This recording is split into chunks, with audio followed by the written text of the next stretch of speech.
दोस्तों, आज की इस क्लास में हम बात करेंगे सेल्स के बारे में।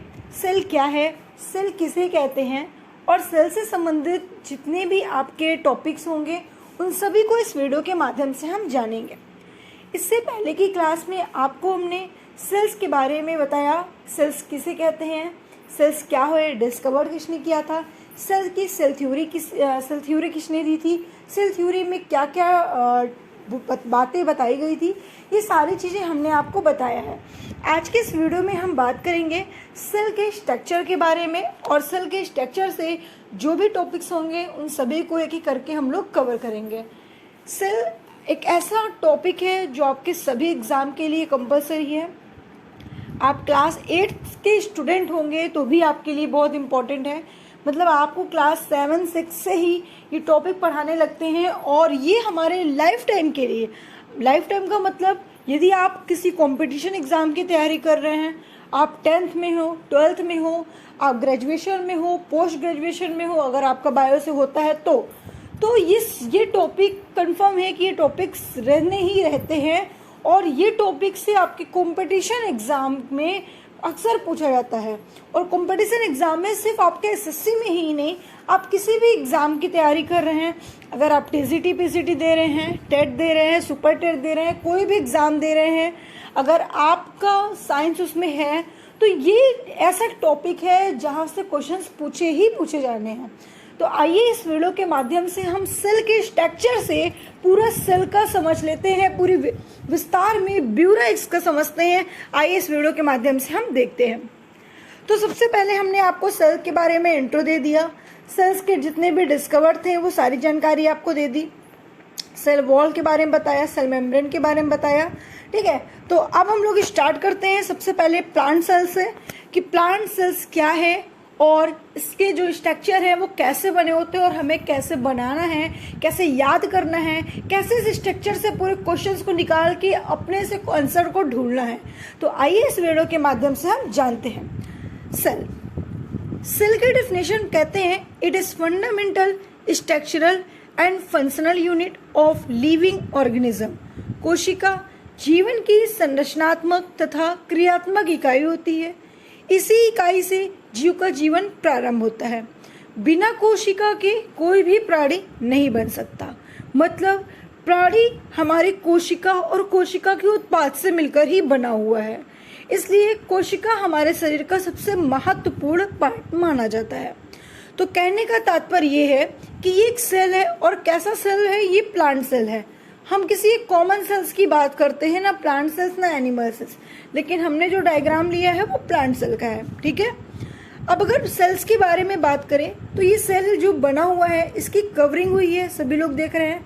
आपने एक सेल का स्ट्रक्चर बनाया कुछ इस तरीके से, या आपने सिंपल से एक ऐसा स्ट्रक्चर बनाया, ये सेल का स्ट्रक्चर है। अब इस सेल्स की जो कवरिंग होती है ना, सेल्स है तो सिंपल सी बात है उसकी कवरिंग भी होगी, उसे हम लोग कुछ प्रोटेक्शन देंगे, कुछ चीजें देंगे जिससे वो स्ट्रांग रहे, मजबूती बनी रहे, है ना। तो वैसे ही सेल का ये स्ट्रक्चर है तो इसकी कवरिंग है। जिसकी कवरिंग होती है उसे हम लोग किस नाम से जानते हैं, तो आपको बताना है। यहाँ पर प्लांट सेल की बात हो रही है तो ये जो सबसे आगे वाली कवरिंग होती है उसे हम लोग क्या बोलेंगे, सेल वॉल। क्या बोलेंगे, सेल वॉल। तो ये आपका सबसे फर्स्ट लेयर क्या हो जाएगा, सेल वॉल हो जाएगा। ठीक है, सेल वॉल क्या होता है, ये कोशिका जो कोशिका होती है उसकी कवरिंग होती है, उसे प्रोटेक्ट करने का काम करती है, प्रोटेक्शन देने का काम करती है। ठीक है, सेल वॉल का काम होता है कोशिका को साइज प्रदान करना, शेप प्रदान करना और प्रोटेक्शन भी देने का काम कोशिका भित्ति, जिसे सेल वॉल कहते हैं, ये काम करती है। उसके अलावा हम बात करेंगे किसके बारे में, सेकेंड जो पार्ट आप देख पा रहे हैं, एक सेकेंड लेयर यहाँ पे देख पा रहे हैं, लाइट ग्रीन कलर का जो बना हुआ है। ठीक है, वो वाली जो कवरिंग है उसे हम लोग बोलते हैं सेल मेम्ब्रेन। ठीक है, तो सेल्स में 2 कवरिंग आपने देखा, एक सेल वॉल होती है, एक सेल मेम्ब्रेन होती है। यदि सेल वॉल की बात करते हैं तो सेल वॉल जो होता है वो हमारा किससे मिलकर बना होता है, सेलुलोज से। ठीक है, ये हम आपको भी बताएंगे। अभी स्ट्रक्चर को ध्यान दो, अभी हम लोग का मेन फोकस है स्ट्रक्चर, तो इसलिए हम लोग किसको ध्यान दे रहे हैं, अभी सिर्फ अपने स्ट्रक्चर को ध्यान दे रहे हैं। ठीक है, तो ये सेल वॉल हो गया और सेल मेम्ब्रेन हो गया। अब सेल वॉल और सेल मेम्ब्रेन तो हमारा समझ में आ गया मैम। फिर उसके सेल वॉल सेल मेम्ब्रेन की जो कवरिंग तो कंप्लीट कर दिया। तो जो सेल होता है उसके सेंटर में एक पार्ट होता है जिसे हम लोग किस नाम से जानते हैं, न्यूक्लियस के नाम से जानते हैं, जिसे हम लोग न्यूक्लियस के नाम से जानते हैं। और ये न्यूक्लियस कहाँ होता है, तो आपको बताना है कि कोशिका के मैम सेंटर में, कोशिका के सेंटर में क्या होता है, तो न्यूक्लियस होता है जिसे हिंदी में हम लोग केंद्रक के नाम से जानते हैं। ठीक है, केंद्रक के नाम से जानते हैं। और केंद्रक क्या है, तो केंद्रक आपको बताना है कि कोशिका का सबसे महत्वपूर्ण अंग माना जाता है। जैसे कंप्यूटर में सीपीयू होता है, वैसे ही कोशिका के लिए केंद्रक महत्वपूर्ण अंग माना जाता है। कंप्यूटर में सीपीयू नहीं रहेगा तो कंप्यूटर कार्य नहीं करेगा, वैसे ही कोशिका में न्यूक्लियस नहीं होगा तो वो भी ब्रेनलेस कहलाएगा। ठीक है, तो कहाँ पे होता है, तो आपने बता दिया मैम सेंटर में होता है। ये डाउट क्लियर हो गई सबकी। ठीक है, इतना समझ में आया कि एक सेल है मैम, और सेल की जो कवरिंग होती है उसे हम लोग, जो फर्स्ट लेयर होती है उसे वॉल कहते हैं, हिंदी में कोशिका भित्ति। उसके बाद हमारी सेल मेम्ब्रेन होती है, और मैम इसके सेंटर में हमारा क्या होता है, न्यूक्लियस होता है मैम इसके सेंटर में। ठीक है, तो ये चीजें कंफर्म हो गई। न्यूक्लियस का डिस्कवर्ड पूछा जाए तो न्यूक्लियस का डिस्कवर्ड जो है वो रॉबर्ट किसने किया था, रॉबर्ट ब्राउन ने किया था। सेल का डिस्कवर्ड किसने किया था, रॉबर्ट हुक ने किया था। यहाँ तक पहुंचे आपने न्यूक्लियस तक। ठीक है, उसके बाद आपने देखा कि बहुत सारे कोशिकांग पाए जाते हैं, है ना, लेकिन उससे पहले कुछ और भी चीजें जान लेते हैं हम। मैम हमारा दो चीजें कंफर्म आपने बताया, एक आपने बता दिया कि ये आपका सेल है, सेल की आउटर कवरिंग है जिससे हम लोगों ने सेल वॉल बोला। एक और कवरिंग होती है मैम जिसे हम लोगों ने सेल मेम्ब्रेन बोला, और इसके सेंटर में बताया गया कि न्यूक्लियस होता है। सेल वॉल और सेल मेम्ब्रेन के अंदर, है ना, उसके अंदर मतलब सेल की कवरिंग के अंदर कुछ लिक्विड सा फ्लूइड होता है मैम। ये जो पॉइंट पॉइंट दिख रहा है ना, वो लिक्विड सा फ्लूइड है। इस लिक्विड से फ्लूइड को हम देखिए, ध्यान से देखिएगा, पॉइंट पॉइंट जो दिख रहा है वो लिक्विड सा फ्लूइड है। इस लिक्विड के फ्लूइड, जो लिक्विड फ्लूइड है उसे हम क्या नाम देते हैं, साइटोप्लाज्म नाम देते हैं।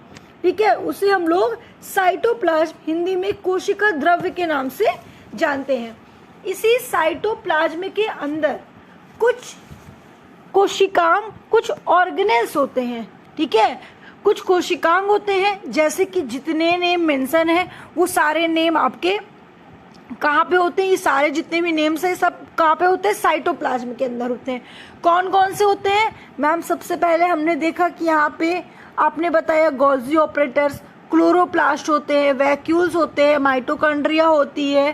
ठीक है, आपका हो गया एमिनोप्लास्ट हो गया, राइबोसोम हो गया, पेरोक्सिसोम हो गया, न्यूक्लियस हो गया। ये सब कहाँ पे हो, सॉरी न्यूक्लियोलस हो गया। ये सब कहाँ होते हैं, तो आपको बताना है साइटोप्लाज्म के अंदर होते हैं। कहने का तात्पर्य ये है, कोशिका की जो outer covering, cell wall, inner covering, cell membrane आपकी हो गई। Cell wall, cell membrane complete, cell wall, cell membrane के बीच में जो सेंटर में आपका क्या होता है, केंद्रक होता है, जिसे न्यूक्लियस के नाम से जाना जाता है। ठीक है, और न्यूक्लियस के पास काफी पावर होती है। ठीक है, न्यूक्लियस को हम लोग कई नाम से जानते हैं। ये सारी चीजें हम आपको बताएंगे, पहले डायग्राम को देख लो। इतना समझ में आया, तो ये सारे कोशिकांग कहाँ पे होते हैं, तो आपके साइटोप्लाज्म के अंदर होते हैं। तो जितने भी कोशिकांग आपने देखा है वो सारे कहाँ पे, साइटोप्लाज्म में होते हैं। ठीक है, तो साइटोप्लाज्म में मैम होते हैं ये सारे कोशिकांग, तो एक एक करके हम इसको भी पढ़ेंगे। लेकिन उससे पहले हम लोग किसके बारे में पढ़ेंगे मैम, सेल वॉल और सेल मेम्ब्रेन के बारे में पढ़ेंगे। फिर ये सारे कोशिकांग के बारे में एक एक करके पढ़ेंगे, बहुत ही डीप में। अब देखिए हम आते हैं नेक्स्ट पे। मैंने आपको बताया सेल वॉल के बारे में, है ना, सेल वॉल के बारे में बताया। देखिए जो सेल होती है उसकी ऐसी दो लेयर होती है, एक मेम्ब्रेन होती है, एक वॉल होती है। ठीक है, याद रखेंगे। देखिए हम किसकी बात कर रहे हैं, सेल वॉल की बात कर रहे हैं। तो जो आपका सेल वॉल होता है वो 3 टाइप्स का होता है, मतलब 3 टाइप्स का मतलब कि वो 3 लेयर से बने होते हैं। ठीक है, एक होता है प्राइमरी, ठीक है, एक होता है सेकेंडरी, ये आपका प्राइमरी वॉल हो गया अंदर वाला, और उसके बाद ये सेकेंडरी हो गया, और जो बीच में है उसे हम लोग बोलते हैं मिडिल लैमेला। ठीक है, क्या बोलते हैं, मिडिल लैमेला बोलते हैं। तो आपसे पूछा जा सकता है कि सेल वॉल की बीच वाली, सेल वॉल में ठीक है। जो सेल वॉल होता है उसकी जो बीच की पार्ट होते हैं उसे हम क्या कहते हैं, तो आपको बताना है क्या, उसे हम लोग क्या कहते हैं भाई, मिडिल लेमला कहते हैं। मतलब वो 3 लेयर से मिलकर बनी है, प्राइमरी, सेकेंडरी और मिडिल लेमला। तो ये हो गया, आपको समझ में आ गया होगा कि जब हमने सेल को सेल का कवरिंग पढ़ा तो सेल की कवरिंग कुछ इस तरीके से होती है और इसी के अंदर कुछ न्यूक्लियोलस और कुछ और आपके जितने भी कोशिकांग भरे होते हैं। ठीक है, यहाँ पे देखिए, अब आपको ध्यान देना है कि जो सेल वॉल होता है उसका डिस्कवर किसने किया था। तो सेल वॉल का डिस्कवर की बात करें तो रॉबर्ट हुक ने ही किया था सेल वॉल का डिस्कवर। ठीक है, तो सेल वॉल की 3 पार्ट होते हैं, प्राइमरी वॉल, सेकेंडरी वॉल और टर्नरी वॉल। बोल सकते हो ये प्राइमरी वॉल और आपका होता है क्या, प्राइमरी वॉल होता है। ठीक है, प्राइमरी वॉल होता है, सेकेंडरी वॉल होता है और जो बीच का होता है उसे मिडिल लैमला कहते हैं। तो ये हो गया तुम्हारे वॉल 3 प्रकार के होते हैं। आपसे क्वेश्चन पूछा जाता है यहाँ पे, ठीक है, क्या क्वेश्चन पूछा जाएगा आपसे यहाँ पे, सेल वॉल से क्या क्वेश्चन पूछा जाएगा, सेल वॉल की कितनी लेयर होती है, 3 लेयर होती है। कौन कौन सी होती है, सेल वॉल की प्राइमरी वॉल, सेकेंडरी वॉल और मिडिल लैमेला होती है।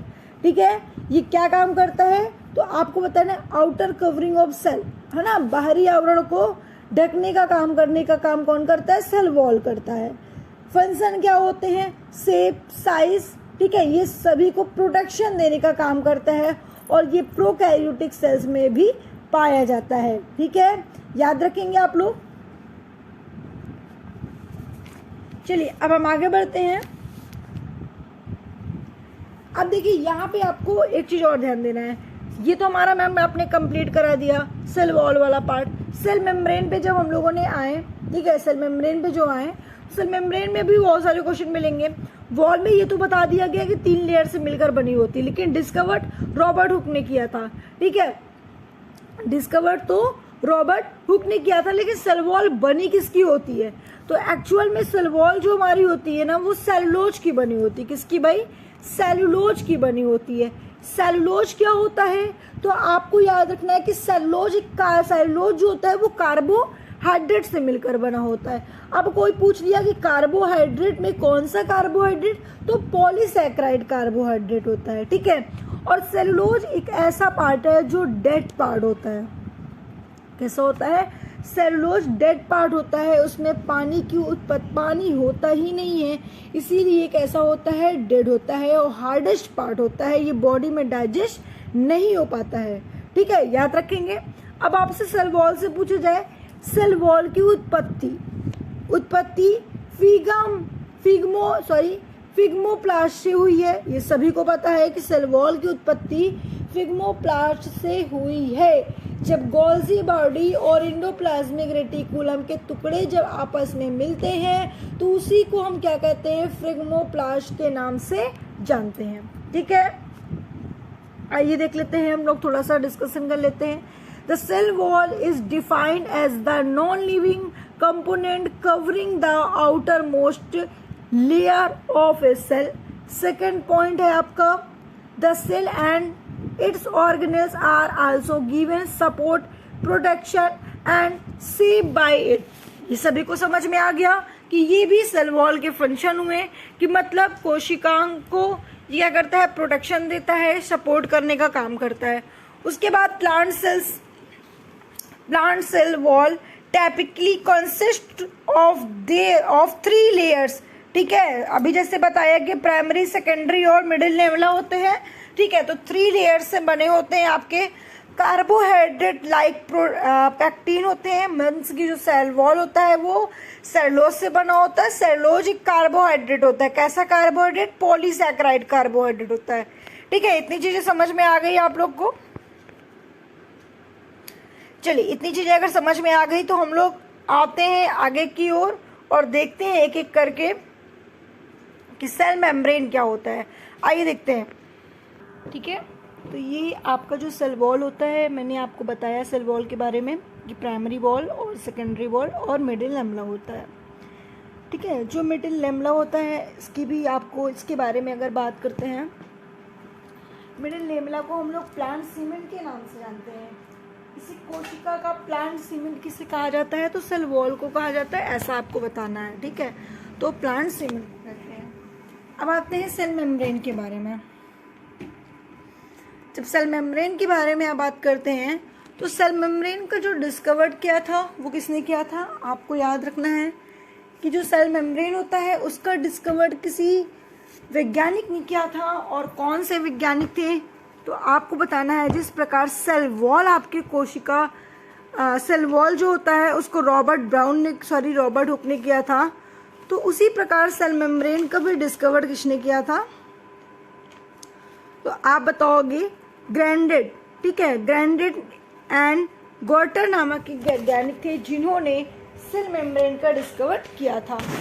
और ये आरबीसी, आपने नाम सुना होगा आरबीसी में, ठीक है। आरबीसी में जब ये एब्जॉर्ब किया था, सबसे पहले आरबीसी का इन्होंने सेल मेम्ब्रेन देखा, और उसे जब आरबीसी में एब्जॉर्ब हुआ, ठीक है, तो उसने नाम बोल दिया क्या? Cell membrane. सेल मेम्ब्रेन या क्या बोल सकते हैं इसको? प्लाज्मा मेम्ब्रेन, ठीक है। और सेल मेम्ब्रेन, प्लाज्मा मेम्ब्रेन को नाम किसने दिया कि इसे हम सेल मेम्ब्रेन कहेंगे या प्लाज्मा मेम्ब्रेन कहेंगे? तो ग्रैमेट नागेली ने, ठीक है। ग्रैमेट एंड नागेली एक वैज्ञानिक थे जिन्होंने प्लांट सेल्स और एनिमल सेल्स नाम दिया था।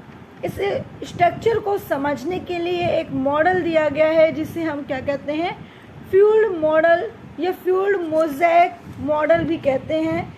और ये कैसा होता है तो आपको बताना है कि भैया कैसा होता है ये, तो बता सकते हो कि जो सेल मेम्ब्रेन होता है वो प्लाज्मा मेम्ब्रेन इसे कहते हैं। ये आउटर कवरिंग होती है हमारी, ठीक है। आउटर कवरिंग होती है, प्रोटेक्शन का काम करती है, ठीक है। सेल को प्रोटेक्ट करने का काम करती है। एक हिसाब से जो होता है उसकी क्या होती है भाई? कवरिंग का मतलब होता है यहाँ पे ढकने का काम करती है। तो आप इसके बारे में बता सकते हो। हम बात करेंगे इसके अंदर के बारे में, क्या होता है, ठीक है। सेल मेम्ब्रेन में जैसे मैंने बताया कि सेल मेम्ब्रेन को आप प्लाज्मा मेम्ब्रेन के नाम से जानते हैं, यूनिट मेम्ब्रेन के नाम से जानते हैं, और इसे यूनिट मेम्ब्रेन कहा गया था कब? 1959 में। किसके द्वारा? रॉबर्टसन के द्वारा था, ठीक है। उसके बाद मैंने आपको बताया कि जो प्लांट सेल्स के बारे में आपने बात किया, लेकिन जो एनिमल सेल्स होते हैं तो एनिमल सेल्स किससे मिलकर बने होते हैं? इनमें से की जो सेल वॉल होती है किससे मिलकर बनी होती है? प्रोटीन, कार्बोहाइड्रेट और फैट से, मतलब लिपिड से मिलकर बनी होती है, जिसमें लिपिड 25% और आपका होता है क्या? कार्बोहाइड्रेट 8% और प्रोटीन 40% होते हैं। तो जिसमें सबसे ज़्यादा लिपिड की मात्रा होती है। ये चीज़ें भी आपको याद रखनी है। हालांकि यहाँ से क्वेश्चंस नहीं पूछते, लेकिन नॉर्मल आपको ये चीज़ें मालूम होनी चाहिए। तो इस तरीके से हम लोगों ने सेल वॉल के बारे में पढ़ा और सेल स्ट्रक्चर के बारे में पूरा पढ़ा। नेक्स्ट क्लास में हम बात करेंगे क्या? न्यूक्लियस क्या होता है, इसके बारे में हम लोग नेक्स्ट क्लास में डिस्कस करेंगे कि न्यूक्लियस किसे कहते हैं और न्यूक्लियस क्या होता है। इसके बारे में डीप में नेक्स्ट क्लास में जानने के लिए इंतज़ार करना होगा। और आपने अभी तक चैनल को सब्सक्राइब नहीं किया तो जल्दी से चैनल को सब्सक्राइब करके वीडियो को लाइक करके शेयर करना बिल्कुल मत भूलिएगा।